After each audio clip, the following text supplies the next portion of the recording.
どうも、家電電力2.0に始めたいと思います。今日1250回目というところで、この idea のところが2023年の CO2 排出量みたいなところを出したので、このあたりを少し見てみたいなと。この CO2 emissions in 2023 are new record high, but it's there right at the end of the tunnel. IEA ということで、実際にどのように先進国では減っているんだけど、まだまだこの途上国というところはこれから経済も発展しているので、伸びていってしまっているっていうところが出てくると。Executive summary ですね。Global energy-related CO2 emissions grew by 1.1% in 2023, increasing 410 million tons megaton to reach a new record high of 37.4 billion tons.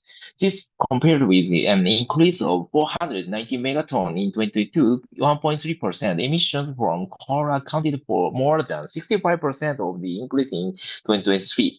もう石炭が増えてるんですね。The global shortfall in hydropower generation due to the roads drove up emission by around 170 megaton. Without this effect, emissions from the global electricity sector would have fallen in 2023. Between 2019 and 2023, total energy-related emissions increased around 900 megaton without the growing development of five key clean energy technologies since 2019. Solar PV, wind, nuclear, heat pumps, and electric cars. すごいですね。やっぱり太陽光、風力、原子力、ヒートポンプ。ある省エネの技術ですね。に、エレクトリックカー EV と。The emission growth would have been three times larger. 3倍だと。Thanks to growing clean energy development, emissions are seeing a structural slowdown in the decade to 2023. Global emission grows slightly more than 0.5% per year, the slowest rate since the Great Depression. Advanced economy GDP grew 1.7%, but emissions fell 44 points% ということで、実際に経済が成長してても、エミッションが減っているということですね。A record decline outside of the recessionary period. Having fallen by 520 megaton in 2023, emissions are now back to their level of 50 years ago. Advanced economic core demand driven by evolution in the G7 is back to the level of the around 19. もう石炭は先進国では1900年代まで落ちていると。The 2023 decline in advanced economy emissions was caused by the combination of structural and cyclical factors, including strong renewable development, coal to gas switching in the US, but also weaker industrial production in some countries and milder weather. With emissions in China grew around 565 megaton in 2023, by far the largest increase globally and a continuation of China's emission-intensive economic growth in the post-pandemic period. But however, China continued to dominate global clean energy addition. Cyclical effects, notably historical bad hydro year, contributed about one-third of its emission growth in 2023. Per capita emissions in China are now 15% higher than in advanced economies. India strong GDP growth drove up emissions by around 190 megaton, but a weak monsoon increased the demand for electricity and cut hydro production, contributing around one quarter of the increase in the total emissions in 2023.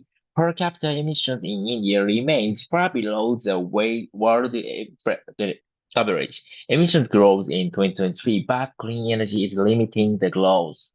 Emissions increases in 2023. Total energy-related CO2 emissions by 1.1 in 2023, far from falling rapidly, as it requires to meet the global climate goals set out in the Paris Agreement. CO2 emission reached a new record high of 37.4 gigawatts in 2023.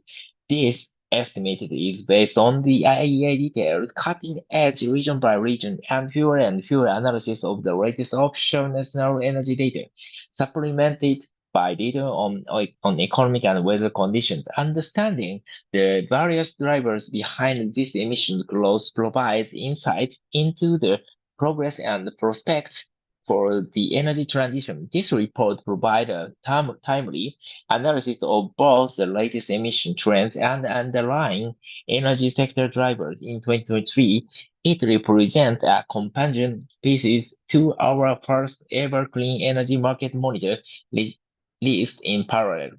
A figure global energy-related CO2 emissions and their annual changes, 1 to 19 to 2023ってことで、実際にもう CO2 でのうなぎ登りに登っているっていうような状況ですね。But clean energy is making a difference. The 1.1% increase in emissions in 2023 represented an increase of around 410 million tons, megaton. The percentage growth of emissions was substantially slower than global GDP growth. だから GDP の伸びよりはエミッションというのは減っていると。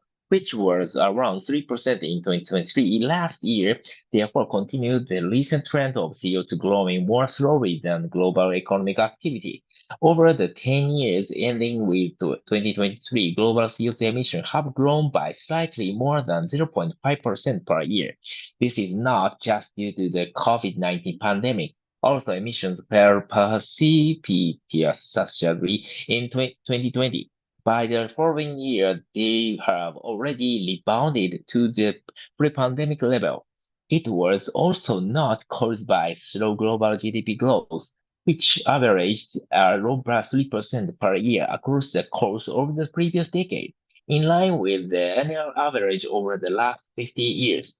The rate of emissions growth seen over the last decade is lower than that seen during the 1970s and 1980s, which saw major disruption with the two energy shocks of 2090, 1973 to 4 and 1979 to 1880, and the microeconomic shock of global significance with the fall of the Soviet Union in 1989 to 19.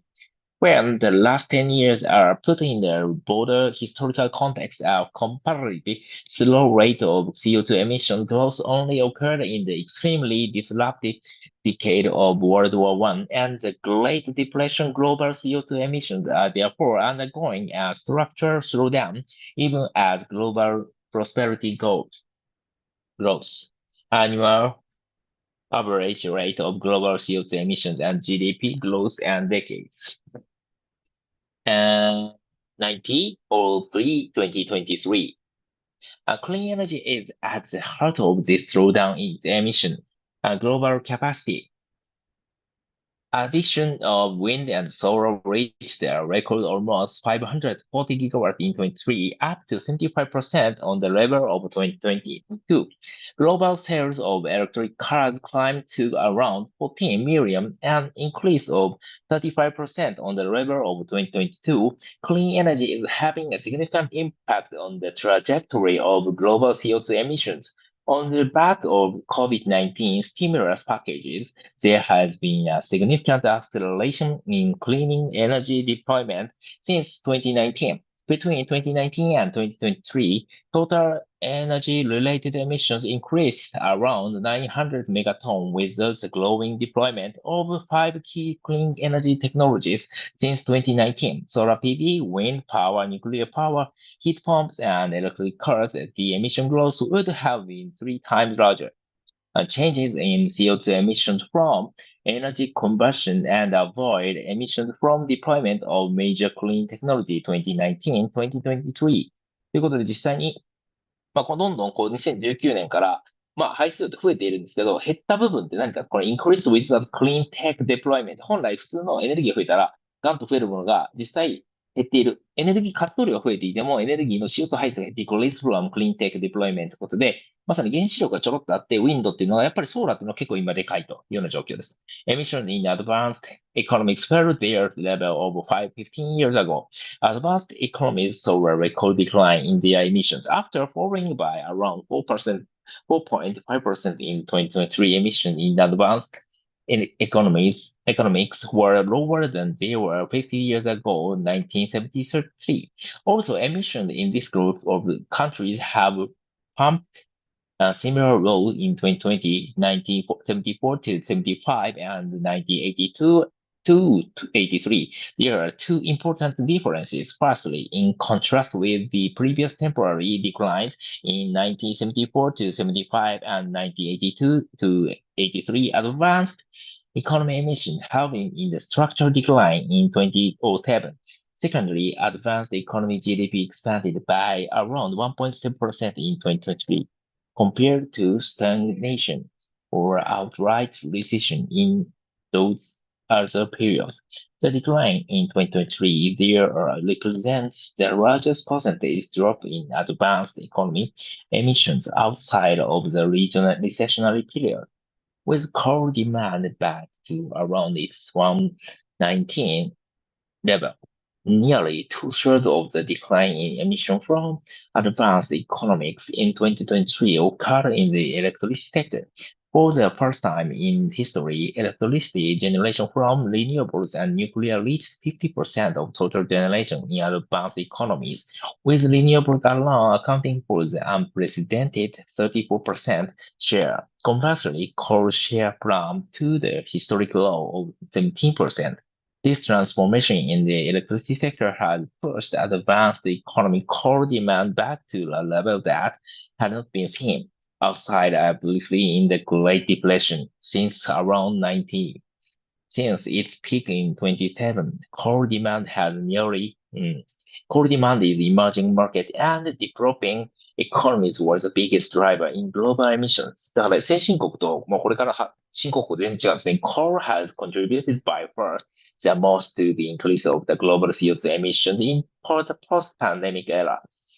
Global emissions from energy combustion have increased by around 850 megatons since 2019, and those from coal have grown by 900 megatons.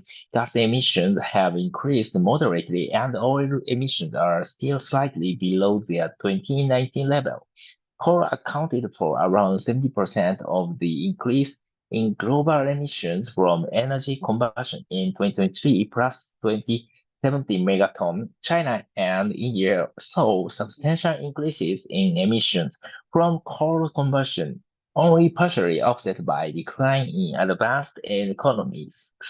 These oil emissions were pushed up by the reopening in China and in global aviation, increasing by around 95 megaton globally. Natural gas emissions increases only marginally at the global level.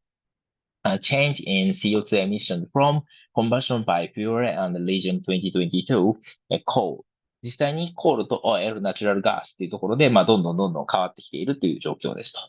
At the sector level, transport experienced the most pronounced growth in emissions, surging by nearly 240 megaton globally. The power sector contributed the second largest increase and showed the highest level of regional disparity as emissions in advanced economies collapse, while those in emerging market and developing economies soared. Industrial emissions saw a slightly uptick, and the combination of moderately weaker industrial output, efficiency gains, and fuel switching in advanced economies was insufficient to counterbalance the emissions increase from industrial development in emerging markets and developing economies. But buildings was the only sector to see emissions fall at the global level, largely attributable to milder temperature experienced in 2023. The changing landscape of global emissions. The landscape of emissions countries to change. China's total CO2 emissions exceed those of the advanced economy combined in 2020, and in 2022 were 15% higher. India surpassed the European Union to become the third largest source of global emissions in 2023. インドがヨーロッパの排出を超えたんですね。Countries in developing Asia now accounting for around half of global emissions. アジアが半分だと。Up from around 2/5 in 2015, and around one quarter in 20. China alone accounts for 35% of global CO2 emissions. 35% チャイナだと。Advanced economics continues to have relatively high per capita emissions at about 50% higher than the global average in 2023. India's per capita emissions remained less than half of the global average at around 2 tons. Per capita emissions in European Union have fallen strongly and are now only around 15% higher than the global average and around 40% below those of China. China's per capita emissions exceeded those of advanced economies as a group in 2020 and now 15% higher. 2023 represented the first time that they surpassed those of Japan. Also, they remain one-third lower than those of the United States. CO2 total and CO2 per capita by region. CO2 emissions、実際にチャイナはまだまだ CO2 エミッション自体上がってるんだけど、実際にそれ以外の国は全部下がりつつある。ヨーロピアンユニオン、インディア、ジャパン、and United States ということですね。で、実際になっていると。そんなような感じで、実際にやっぱりこれが中国の勢いだとか、新興国